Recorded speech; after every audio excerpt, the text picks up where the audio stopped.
Mala Hamdiye Alpe. Buradadır. Annen evde. Pilava piroz ve cavan baş inşallah. Hamdi abla şu an selamun aleyküm.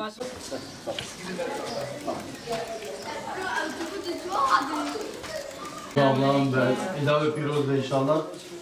Guşta kurban aniye. Bayram. Hem de bugün abla bu haber biraz. Selamun aleyküm. Bayramınız kutlu olsun. Guşta kurban aniye. Cari mi Zaki Bağlı?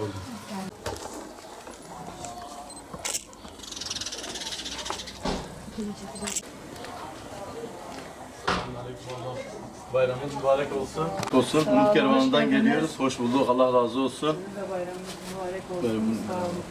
Allah bu hayrınızı kabul etsin. Muhtaç ve yetim ailelerin yüzünü güldüren Batman Umut Kervanı çalışmalarına devam ediyor. Bugün hazırlamış olduğumuz bizlere vekalet olarak verilen kurbanlarımızı kestik, paketlememizi gerçekleştirdik. Hijyen bir ortamda veterinerler eşliğinde kesimini gerçekleştirdiğimiz kurban etlerini bugün ailelerimize dağıttık elhamdülillah. Muhtaç ve yetimlerin yüzünü güldürmenin sevincini ve gururunu yaşıyoruz. Hayırseverlerimiz Batman Umut Kervanı aracılığıyla sürekli olarak yılın 12 ayında kurban eti, gıda vesaire ayni ve nakdi yardımlarla Batman Umut Kervanı'na desteklerinizi bekliyoruz. Ve tüm İslam aleminin başta Gazze olmak üzere kurban bayramlarını tebrik ediyorum. Gazze'de yaşananların soykırımın farkındayız. Bunun için de elimizden geldiği kadar bu yıl Umut Kervanı ailesi olarak Gazze'de, Refah'ta kurbanlarımızı kestik.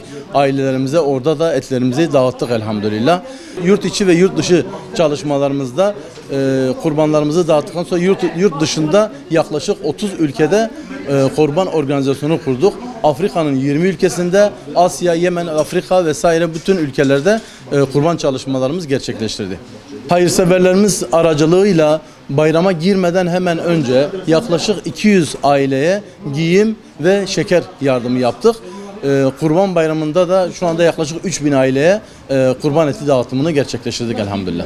Kurban etlerimizi malumunuz yani muhtaç ailelerimiz yılın 12 ayında belki yılda bir sefer bile ancak kurban kırmızı et yiyen ailelerimiz var. Onlara elhamdülillah yetim ve muhtaç ailelerimize kurban etlerimizi ulaştırdık.